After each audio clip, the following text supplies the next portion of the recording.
IPL यार एक बड़ा ब्रांड है, टाइम लगेगा हमें। आप हर चीज को आईपीएल पे ले जाते हैं, आप देखिएगा हम आईपीएल को क्रॉस करेंगे। ये देखें इस खित्ते के अंदर मैं बता रहा हूँ, पाकिस्तान, बांग्लादेश और श्रीलंका, ये तीन मुल्क इकट्ठे होंगे। बांग्लादेश से भी खिलाड़ी खरीदे, श्रीलंका और पाकिस्तान से। आधा पीएसएल श्रीलंका में हो, आधा बांग्लादेश में हो, इसका मजा ही कुछ और होगा। ये एक और ही चीज बन जाएगी। अगर आप तीनों कंट्रीज सोच लेते हैं, चलिए हम इकट्ठे कराते हैं, एक लीग ने शुरू कर देते हैं, PBSL, पाकिस्तान बांग्लादेश श्रीलंका लीग।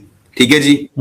ये अगर आप शुरू भी कर दें तो आपके उधर के क्या श्रीलंका के बहुत बड़े इन्वेस्टर बैठे हुए हैं, ना ही बांग्लादेश में बहुत बड़े इन्वेस्टर हैं, उनके अपना बीपीएल कामयाब नहीं हुआ है, बांग्लादेश प्रीमियर लीग वो कामयाब नहीं है, तो आपका पीस मिल के खिलाना है यार। एक तो तू ऑस्ट्रेलिया जड़ा ना गल नहीं सट देना है, मतलब हो सकता है इंटरनेशनल इन्वेस्टर आए तो चीज आगे की तरफ चल पड़ती है। होता तो है ना भाईजान, ऐसे तो नहीं, मतलब आप इसको कह सकते। इंशाल्लाह अगर हम तीनों मुल्क जो है जल्दी बना लें तो मुझे लग रहा है कि हम अगले 1.5-2 साल में जरा हम कामयाब हो जाएंगे।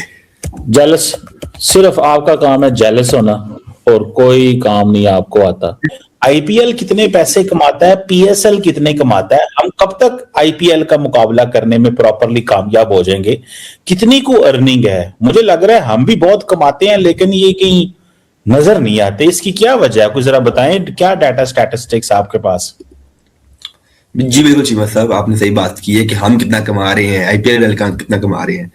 सबसे पहली बात तो चीमा साहब ये है कि आईपीएल एक दिन का जब एक मैच होता है 120 से 125 करोड़ रुपया कमा रहा है, जो कि पाकिस्तानी 350 करोड़ से भी ज्यादा बनता है। 380 करोड़ बनता है पाकिस्तानी। एक मैच से वो 380 करोड़ पाकिस्तानी रुपीस कमा रहे हैं, और हमारी जो टीम्स हैं वो 180-185 करोड़ की बिक रही है। ये हालात है चीमा साहब। मैं आपको बताता हूं कि कमा कैसे रहे हैं चीमा साहब। ये जो सबसे पहले स्टार स्पोर्ट्स इंडिया है, इसने जो आईपीएल के राइट्स नहीं मैंने खरीदे हुए हैं वो खरीदे $3 बिलियन में, मतलब कि 23,575 करोड़ में। नहीं नहीं नहीं नहीं, मेरा नहीं ख्याल। पक्की बात है? पक्की बात है चीमा साहब। नहीं यार, इतने पैसे क्यों देंगे वो, इतने पैसे? आईपीएल चलता है, लोग देखते हैं, हमारे इधर नहीं देखते हैं। हमें तो, मुझे लगता है हमारे भी इतने की होंगे लेकिन हमारे की गायब हो जाते होंगे। अच्छा चले। और ये जो स्टार स्पोर्ट अगर पर मैच निकाला जाए तो 57 करोड़ दे रहे हैं वो। अच्छा, 57 करोड़ पर मैच। फिर चीमा साहब जियो सिनेमा, ये राइट्स उसने जो आईपीएल के खरीदे हुए हैं 20,500 करोड़ के। अच्छा, 20,500 करोड़। फिर चीमा साहब अगर देखा जाए ना कि ओवरऑल मतलब कि मीडिया राइट्स जो है सिर्फ उनके वो 118 करोड़ है हर रोज के। मतलब कि ये अगर हम प्लस कर लें तो मतलब कि और मैं आपको साथ में बताता हूं कि 118 करोड़ जो है एक मैच का सिर्फ वो मीडिया राइट्स से कमा रहे हैं। फिर चीमा साहब आगे आता है जी टाटा आईपीएल, ये जो टाइटल स्पॉन्सरशिप है जी टाटा आईपीएल, ये है जी 1.5 करोड़ का। हर मैच में 1.5 करोड़ सिर्फ इस इधर से आ जाता है। फिर चीमा साहब आपने देखा होगा ड्रीम 11 वगैरह, इनके जो ऑफिशियल पार्टनर्स हैं, ये हर मैच के अंदर 2 करोड़ रुपया बेचते हैं। ठीक है, 2 करोड़ हर मैच का। फिर चीमा साहब Paytm, time out, umpire and time out वगैरह, ये भी इधर से भी 0.3 करोड़, मतलब 30 लाख रुपया जो है वो इधर से भी आ रहा है हर मैच का। फिर चीमा साहब टिकट सेल जो हो रही है इनकी, हमारे इधर तो कहते हैं 200 रुपया दो, आ जाओ अंदर आ जाओ, और अक्सर कुछ होते हैं वो तरला मिनट मार के कहते हैं पुलिस वालों यार जान दो यार मैच में खन दिया, उन्हें पता था यार टिकटें इतनी बिकी नहीं है। नहीं यार, इधर हमारे भी बड़ी टिकटें बिकती हैं। आप पता नहीं क्यों जो है ना ऐसे कहते हैं। हमारे लोग भी अमीर हैं, टिकटें खरीदते हैं बड़ी बड़ी महंगी टिकटें। जैसे तो टेस्ट मैच जब होता है पाकिस्तान का किसी भी कंट्री के साथ, आप कहते हैं फ्री आ जाओ। वो वैसे हुकूमत ने कभी चलाई होगी, कैंपेन चलाई होगी लोगों को इनकरेज करने के लिए, वरना तो टिकटों से बड़े पैसे कमाते हैं यार यहाँ पे माशाल्लाह। फिर जी चीमा साहब अगर आगे ये टिकट सेल कितनी इंडिया कर रहा है एक मैच की, 2 करोड़ पर मैच।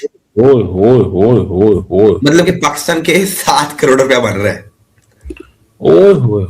अच्छा। फिर चीमा साहब जर्सी, मर्चेंडाइज, ठीक है जी, इस तरह की चीजों से भी इंडिया 1 करोड़ तकरीबन कमा लेता है हर मैच से। अच्छा। और चीमा साहब एक मजे का आपको स्टैट बताऊं, वो मजे का स्टैट ये है कि जब आईपीएल शुरू हुआ था 2008 में, तो उन्हें अपने जो ये राइट्स थे ना मीडिया राइट्स, उन्हें $1 बिलियन में बेचे थे उस वक्त भी $1 बिलियन ने बेच दिए थे। और अब जब 10 साल के बाद दोबारा राइट्स की बारी आई तो इंडिया ने सिर्फ 5 साल के लिए $6.2 बिलियन के राइट्स बेचे हैं। ओए होए होए। $6.2 बिलियन चीमा साहब। हमारी पूरा PSL और सारा कुछ भी इतने का नहीं है जितने को सिर्फ मीडिया राइट्स बेच रहे हैं अपने। ओए होए। और चीमा साहब आपने देखा होगा कि जिंग LED विकेट्स होती हैं, इनमें जो विकेट्स होती हैं और बेल्स ऊपर पड़ी होती हैं, ये सिर्फ जो है ना 50 लाख की होती हैं और ये टूट वगैरह भी टूट जाती हैं। ओए होए। उन्हें 50 लाख की तो सिर्फ विकेट लगाई होती है। आगे से आप इमेजिन कर लें कि BCCI कितना आगे पहुंच चुका है और BCCI ने कितने पैसे वो कमा रहा है।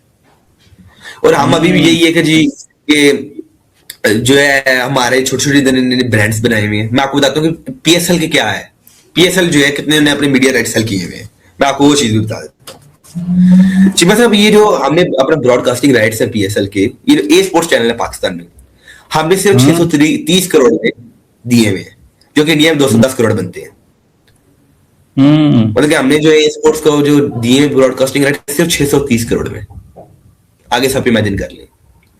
और चिमा साहब इंटरनेशनल मीडिया राइट्स ये जो है 963 करोड़ हमने दिए हैं जी, कि 963 करोड़ में हमने इंटरनेशनल पूरी दुनिया में जिसने जिसने दिखाना दिखा ले, वो हमने बेचे हैं 963 करोड़ में। फिर चीमा साहब आगे आगे बारी HBL PSL की, ये हमें जो है $5.2 मिलियन दे रहे हैं। ठीक है जी। और जो लेटेस्ट वैसे हमारा उनके साथ कॉन्ट्रैक्ट हुआ था 2022 से 2025 तक का, वो था $22.2 मिलियन का। अच्छा, इतना आप हमें देंगे, ये तो बेहतर यही थी थोड़ी देर बाद। और साथ ही साथ चीमा साहब अगर बात की जाए, ये छोटे छोटे हमारे जैसे हमें ब्रांड स्पॉन्सर करते हैं, जुबली को हमने स्पॉन्सर हमें कर रहा है, 300 करोड़ रुपया दिया हमने। ठीक है जी, PSL के साथ जुबली को लगा देते हैं लोगोस वगैरह। और अगर बात की जाए चीमा साहब, ये जो एड्स चलते हैं, ये 10-15 सेकंड का जो टीवी के दौरान एड चलता है पाकिस्तान में किसी भी चैनल के ऊपर, तो ये एड जो है चीमा साहब ये जो है 10 से 15 लाख का होता है, ये 10 सेकंड जो चलता है। ये चीमा साहब जो जितने भी पैसे हैं PSL जो है 95% तो जो है वो दे देता है अपनी फ्रेंचाइजीज को। ये चीमा साहब ये आपने देख लिया कि अब जो है स्टैट्स हैं। और अब मैं चीमा साहब आपको कुछ मजे का हेज भी बात बताता हूँ और मजे की बात भी बताता हूँ। वो ये है कि अली तरीन जो है, उन्हें आपको पता है कि वो कहते हैं जी मैंने मुल्तान सुल्तान दोबारा राइट्स नहीं खरीद रही है, और वैसे भी मैं PCB ये बड़ा ना टॉर्चर ही करते हैं, एक हिसाब से मेंटल टॉर्चर आपको करते हैं। वो कैसे अब उसे अब तो छोड़ दिया टीम भी, वो कहता था जी हमें इसमें फायदा नहीं है, बिजनेस में फायदा नहीं है। फिर चीमा साहब जो आज बिडिंग हुई है परसों, उनमें एक PCB ने रूल क्या बनाए हुए जी कि हम जो एंट्री फीस लेंगे जो भी बिडिंग करने आएगा $20,000 हम जो एंट्री फीस लेंगे। और अगर किसी ने जो चले बिडिंग हार जाते हैं, जिनकी नहीं होती, मतलब जो कहते हैं हमारे पास इतने पैसे नहीं है, वो जो बिडिंग कर लेंगे उनको तब हम एंट्री फीस जो है वापस करेंगे। अगर वो बिडिंग नहीं करते हैं फिर हम उन्हें एंट्री फीस भी वापस नहीं कर रहे। ठीक है, जो $20,000। तो साथ ही साथ आगे चीमा साहब बात ये है कि वो हैदराबाद जिनने टीम ली है, वो हमारे जो बिजनेसमैन है, उन्हें बोला कि भाई आपने 175 करोड़ की टीम खरीदी है, तो क्या आपको लगता था कि भाई इतने में आप टीम ले लेंगे, या फिर आपके पास पैसे और थे, या आपने कहा बस मेरे पास इतनी ही से आगे मैं बिडिंग करूंगा नहीं करूंगा? उसने कहा था इन्हें तो बिडिंग बहुत जल्दी खत्म कर दी है। मैं एक्सपेक्ट कर रहा था कि 300-350 करोड़ में मैं खरीदूंगा, लेकिन मुझे तो आधी कीमत में दे दी है। मतलब कि पाकिस्तान में सिर्फ एक ही बिडर था, एक हैदराबाद खरीद ली, और दूसरा ओजी ग्रुप में जो सेलकोट की 81-85 में। ये सारे एक्सपेक्ट कर रहे थे कि भाई बिडिंग को 300-350-400 करोड़ में जाएगी, लेकिन इनकी बिडिंग कितने में खत्म हो गई? 200 करोड़ में। फिर ये कहते हैं IPL का मुकाबला करेंगे, और IPL मतलब पैसा तो हमारे पास फिर बहुत है ना, we are a rich country यार, यहाँ पे लोग पैसे लेके बैठे हुए हैं, हमें पैसा निकालने ही नहीं आ रहा है या हमें करने ही नहीं आ रहा। यहाँ पे तो सुपर रिच पीपल है यहाँ पे, है ना। अगर इन्हें लाया है ना, अगर ये देखें इनके पास बिजनेसमैन आए हैं, लेकिन जो है ना इनके पास जो बिजनेसमैन है वो 2-3 अच्छे आए हैं, और वो भी कह रहे थे यार इन्हें बड़ी जल्दी बिल्डिंग खत्म कर दी है। मतलब कि कोई और पैसा लगाने वाला ही नहीं है, एक आधा बंदा आता है वो पैसा लगाता है, बाकी सब लोग कहते हैं यार ये क्या है, ड्रामा ही हुआ है। मैंने आपको पहले बताया था ये छोटा सा ना इन्हें ड्रामा खेला, पैसे हैं लोगों के पास है, ये निकालते नहीं है। वो जैसे उसने बोला कि यार मैं तो एक्सपेक्ट कर रहा था कि मैं बिडिंग आगे लेके जाऊंगा, लेकिन दूसरे किसी ने बिडिंग किया ही नहीं है। और एक और मजे की बात बताऊं चीमा साहब कि PSL ने हर बंदे को क्या कॉन्ट्रैक्ट में भी लिखा हुआ है कि आपको हर साल जो है 85 करोड़ का मुनाफा होगा। अगर ना हुआ तो आप कंप्लेन कर सकते हैं, वरना हम खुद आपको पैसे देंगे अगर इतना आपको मुनाफा ना हुआ, प्रॉफिट ना हुआ तो। इस पाकिस्तानी भाई ने चीमा को तो बुरी तरह पेला और चीमा की तो बुरी तरह बेइज्जती भी हुई। और पाकिस्तान कुछ भी कर ले, वो उसका PSL IPL की बराबरी नहीं कर सकता, क्योंकि पाकिस्तान की हैसियत ही वही है। आपकी क्या राय है, कमेंट बॉक्स में बताना ना भूलिएगा।